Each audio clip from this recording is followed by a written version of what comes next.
This is our exercise segment. Now, normally on our exercise segment, you have people up here exercising, but today we have Dr. Cardonick, and he's going to show us some chiropractic moves. I think it's still exercise, to tell you the truth. At least it feels like that kind of work. Well, absolutely. Everything that we do all day long, because it's repetitive, is an exercise. So you want to make sure that you're doing it correctly. Okay. All right. So we'll talk about standing and we'll talk about sitting and things that you can do to keep your body in as good a position as possible. All right. From the beginning. So let's start off. I'm ready. Let's start with standing. What do I need to do? I want you to stand up. All right. I'll stand up. And I'm going to ask you a personal question. Yes. Have you ever gone bowling?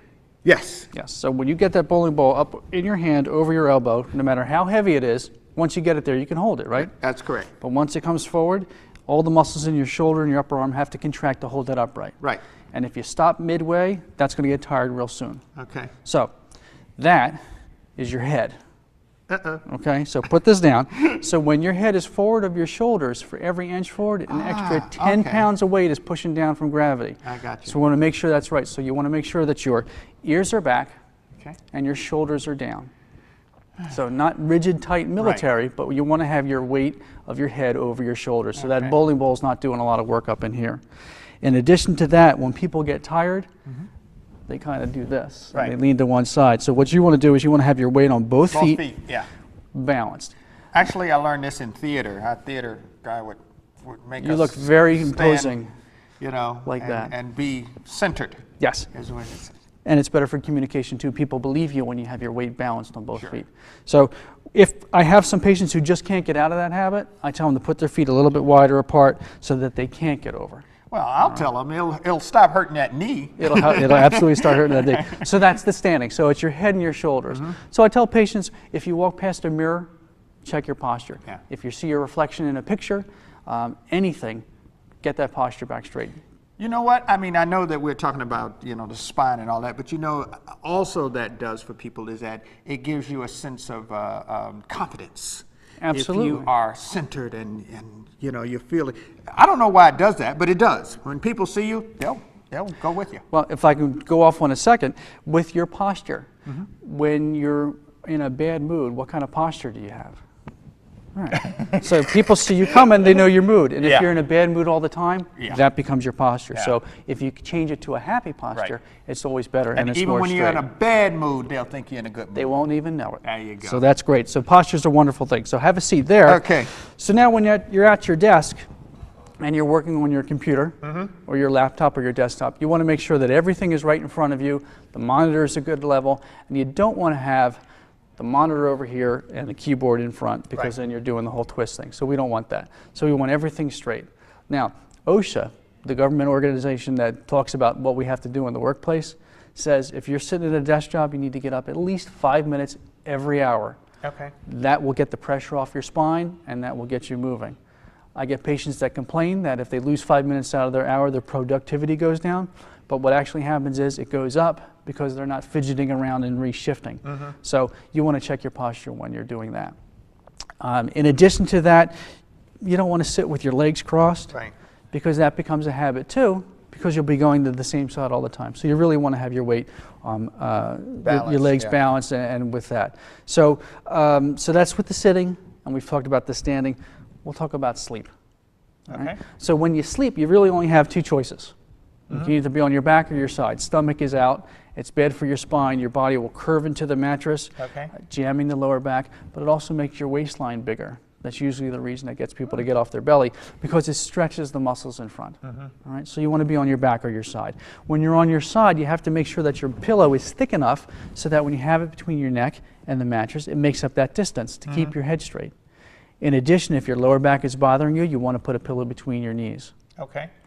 When you're on your back, one pillow underneath your neck to support it, and then one pillow underneath your knees, again, to get the pressure off the lower back. Sleeping, just like everything else we've talked about, is a habit. So you have to work your way into going from a belly sleeper to going into a back sleeper. Right. Now let me show you something here. Now I'm actually gonna demonstrate. Go right ahead. Because I think that I got another problem. Whenever I do this thing, I will tend to fall asleep like this with my arm up under the pillow. Yes. And my arm goes to sleep. Yes. Or it did for a while. Now, I presume that this is not good. I've seen worse, but I've seen better as well. What's happening when you're in this position is you are compressing the joints and the nerves in your neck, and those nerves go down your arm, and that's what's putting your hand, that falling asleep position. So you kind of want to bring that arm more in front of you, and most likely you have your hand underneath the pillow because your pillow's not thick enough. Right. So we need to get you a thicker pillow so that your neck will be straight. Well, that's a good idea because I'm always bending and folding this thing. It's time to get a new one. Because this doesn't feel right. Right. You need a bigger pillow. Go shopping. And you know what? I think it'll stop my headache. It will certainly contribute to that, but as I've been saying, we need to get your spine checked as well to see where that's contributing. Sure. So that's sleeping. So a lot of my patients spend their time at their desk. So there are exercises that you can do during your workday that will not impact upon your job to keep your spine moving. So the first one is what I call a pelvic tilt. All right. You're going to slide out on that chair a bit, and the chiropractor is giving you permission. You may slouch now. So you slouch, you feel that stretch in the lower back, and then you come up and you push your belly out. And it's front to back. You can't hold your breath. You do that for 30 seconds. Okay. All right, and you get that movement. You're moving your spine back and forth. Right. After you do that, you're going to cross. You're allowed to cross this time. Your ankle over your knee. If you have to hold it in place, that's okay. But you want to pretend you're talking to someone right in front of you. You keep the head up, lean forward, don't bounce, and you stay there for 30 seconds. You've got 2 legs. You do 3 times each side. Oh, okay. Right. I have some patients. I can't do my left leg. Well, this is going to be hard. So that will get easier over time. The important thing is that you can do these as often as every hour if you wanted to. Right. I have my patients doing it 2 or 3 times a day. Okay. So that's for the lower back. For up top, remember we talked about with the computers and everything, we're all hunched over. Right. We want to open this up. So you want to put your arms out at shoulder height, rotate so you've got 2 cups of water in your hands. Backwards arm circles. Got it. Just like that. You do sets of 10, sorry about that, 3, 4, 5 times a day to open the chest up, which also helps with that posture there. Okay. Okay.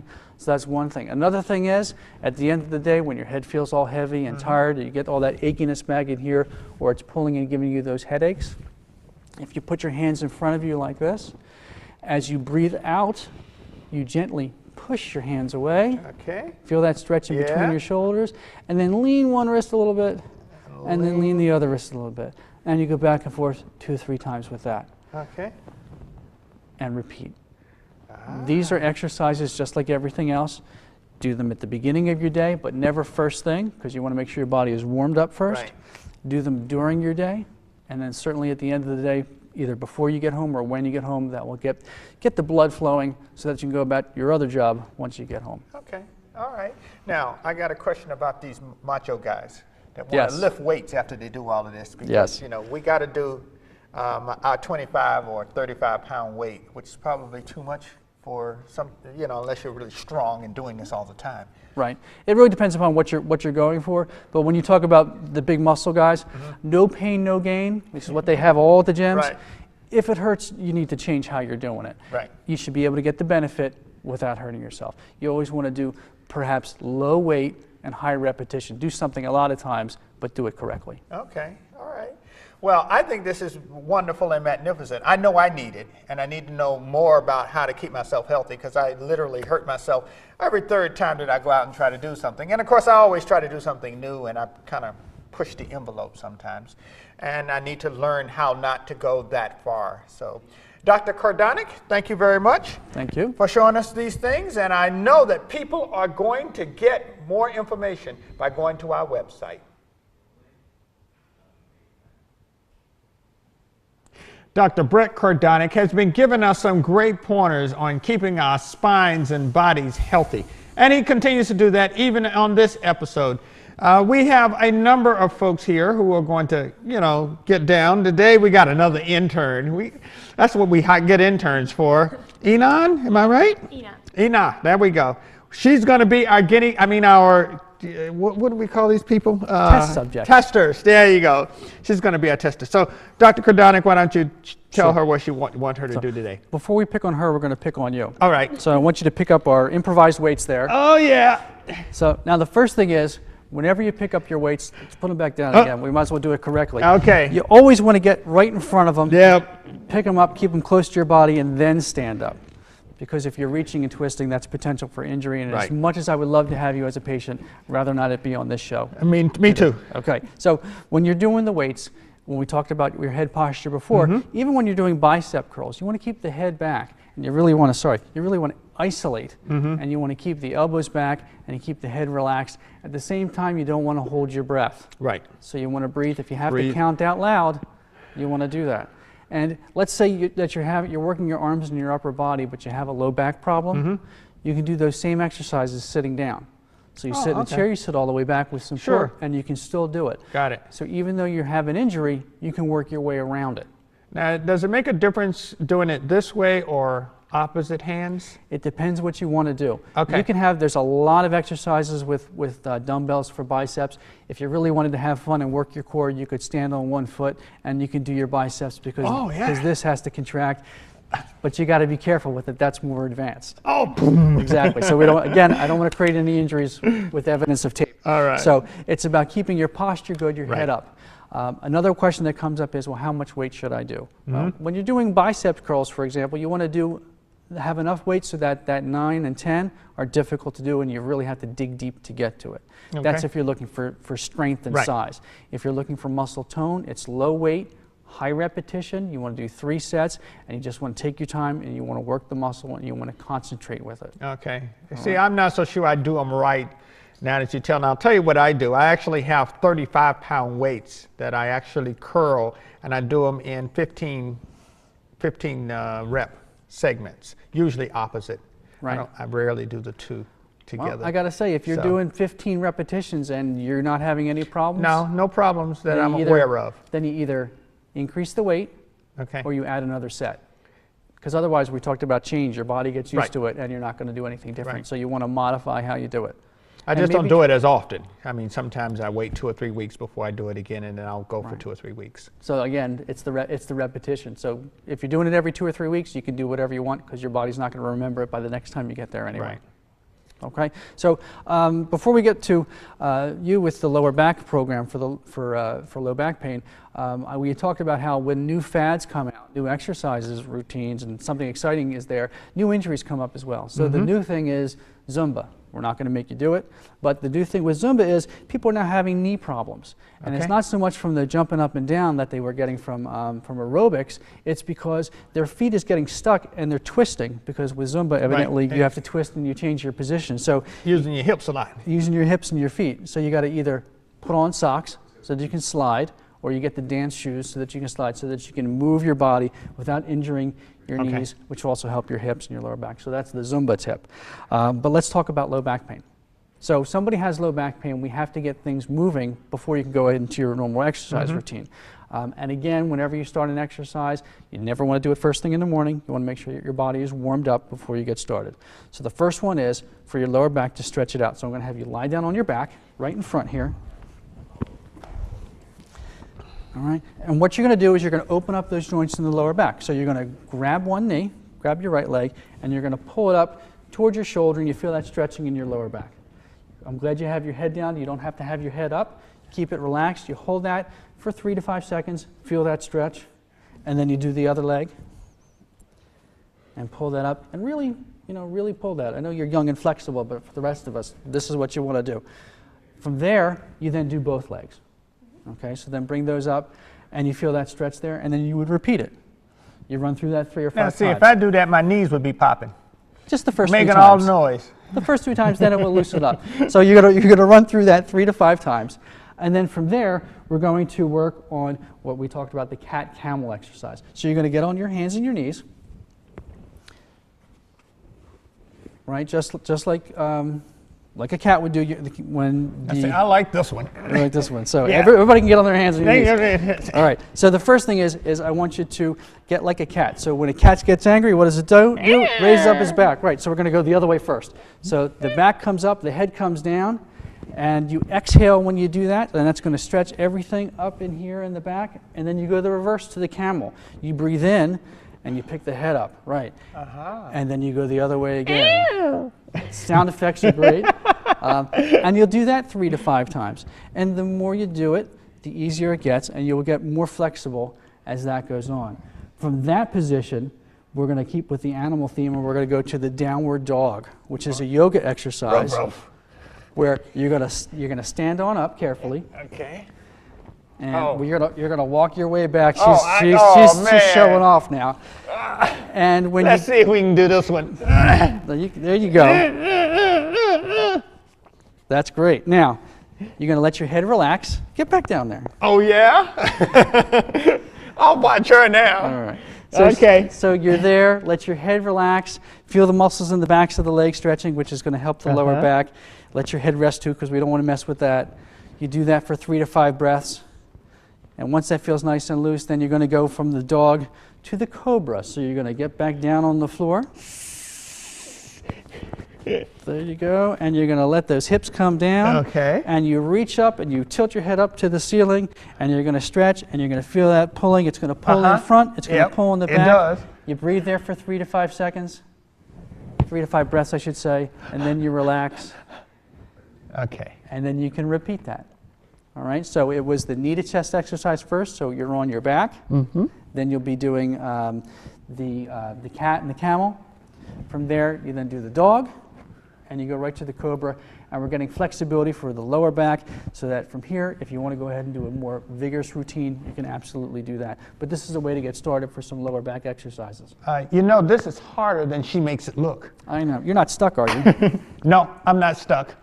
I could cross my legs and come up. Okay, and that's it. And whenever you're doing these exercises, you always want to make sure that you're going to breathe, you take your time, and certainly you both are very flexible. If you've never done this before, you want to ease your way into it. If you're trying to get into the downward dog and you can't get there, well then you come out a little bit further, or you put something down that you can rest your hands on. Everything is adaptable and modifiable, if that's a word, so that you can do everything. The important thing is you have to do it, get used to doing it, and then change it and move on to something else. And that's what we need to, keep saying to folks, is that these are not one-time exercises that you do forever. You can change them up and find other ways to get them done. Absolutely. And this is, I love doing these things because I think they're great for warm-up, and I also like to change my routine from time to time so that it doesn't get boring, because it gets really boring after a while if you do the same thing over and over again. And then when you're bored, you're more apt not to do it. So you want to keep it different. You want to do something different 2 or 3 times a week. And remember, we talked about the recommendations: 30 minutes of exercise, 5 times a day, or 5 times a week rather, or you can do 10 to 15 minutes twice a day. But you have to get it in. It has to be regular so that you're getting the benefits from it. Right. Now, Dr. Cardonick has shown us exercise in our office and exercise here at home or wherever you happen to do them. But wherever you are, there is a way that you can exercise and make your body more flexible and be less prone to pain, less prone to injury, less prone to everything. We want to see you out there on that exercise floor.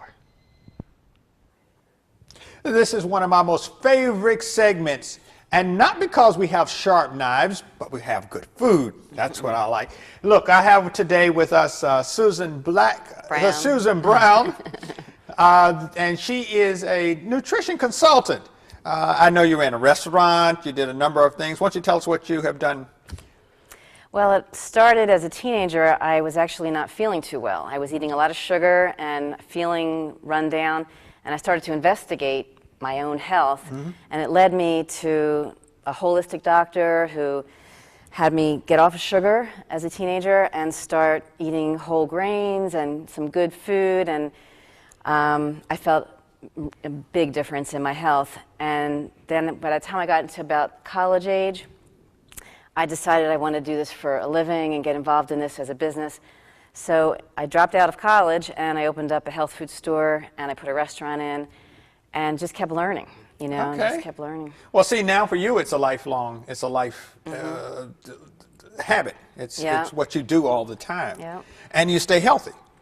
Yeah, I mean, I really, knock on wood, rarely get sick and handle it with natural remedies. Right. And I really feel that if you eat right, food can be your medicine. Right. Well, you're right about that. And of course, some people may have already seen you on some of our previous shows as a massage therapist. So you don't do just one thing. You look at The whole health. picture. Yeah, health holistically, or in those words. I know that some of the things that you are prepared, that you're going to prepare for us today. But tell us, why are we using the ingredients we're using today? Well, for instance, I brought a natural fruit dessert, as opposed to what we eat as Americans, donuts and cakes and cookies. Yeah. And it's all refined. It's all, these days, full of high fructose corn syrup, which is even worse than sugar. And it has no fiber, it has nothing, no vitamins, nothing good Right. for you. And then you get heavier and heavier, and as we get heavier, we get less healthy. So if you eat something natural with fruits and vegetables for your drinks, for your desserts, whole grain foods, you know, you'll feel full, you'll feel more energy, and you will need less doctor, medicine Right. on that end. Well, you know, I have already started that for a while now. When I am the host of a meeting, and particularly among us pastors, we have meetings all the time. I do not actually have coffee. I will bring some teas, various teas, but I always bring fruit. So I'm bringing bananas and pears and apples, just one or two of each one, grapes, things like that to share with folks.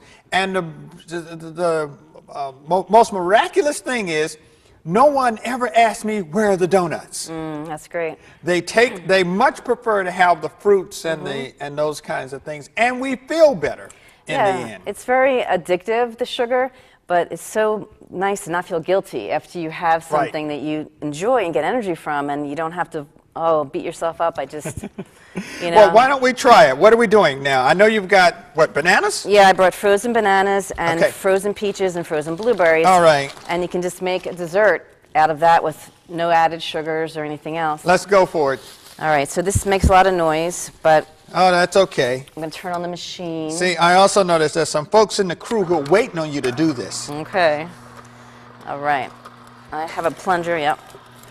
So this is just plain old bananas.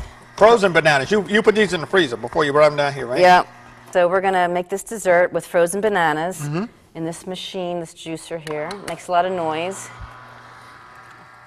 And here comes the banana. And these are frozen bananas. Yeah, I just peel them and freeze them. Okay. Get, ahead of time. And it makes a delicious dessert. Looks like vanilla ice cream. Yep. And it tastes delicious too. All right. And then I'm going to add some peaches and some blueberries to make it more interesting. All right.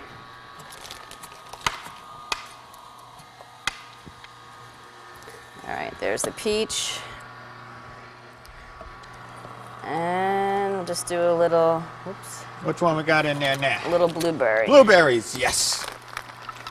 Because you know I'll eat anything at least once. There we go. Got it. I like the color of these. All right. And Okay. That's it So for cut it off. All right. So we got really a blueberry, a peach, and a banana, and 3 different. So we use frozen bananas. Just straight old frozen bananas, nothing special. Anything special about the machine? Well, there's some juicers that are to do the frozen ice cream, and some are centrifugal force that don't do the ice cream. Okay. So you have to get one that has an attachment for the ice cream. For be able to do ice cream. Yeah, Got it. Yeah. All right. Now, I'm going to call over one of our wonderful, wonderful taste testers. Miss Teresa, you around here somewhere? Yes, Come on in here. You're going to help me figure out how good this really is. Which one would you like, the blueberry or the, what was that one? There's peach and Peach. banana. Which one you like? Well, since I love blueberries, I'm going to try. Blueberry it is. You get the blueberry, I get the peach. Actually, I get a little bit of blueberry too. And I brought toppings too. You can put granola or a little bit of sweet, like dark chocolate, nuts. I brought pistachio nuts with us to make it a little crunchy. This is wonderful. Now, the other thing I like about this, because they are frozen bananas, it's a nice summer treat.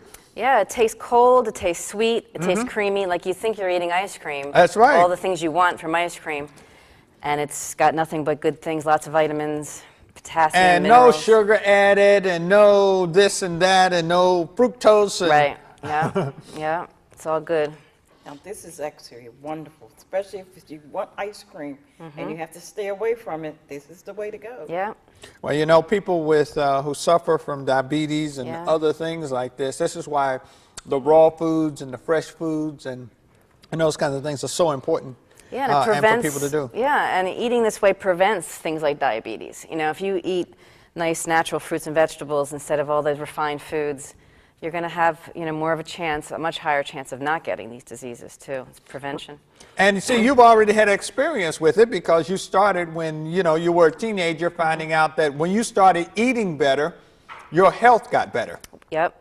I felt better physically. I felt better emotionally. You know, like mood swings from sugar, it stopped. You know, as soon as I started eating right, I felt 100% better on every level. And as I got older, I also started realizing I can't handle some of the creamy, rich food. And, you know, with this stuff, you don't have the dairy and the fried and Right. the stuff that upsets your gallbladder and, you know, the digestion. Well, as our motto says, choosing healthy choices makes for a healthy lifestyle.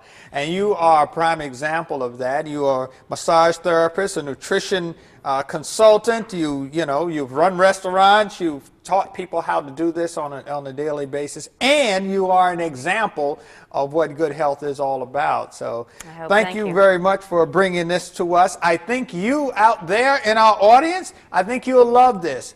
And if you want to find out about the recipes and what Susan Brown has done here today, you can go to cefn.org. That is cefn.org. We have a bio of her, and you can get her recipes right off of the website.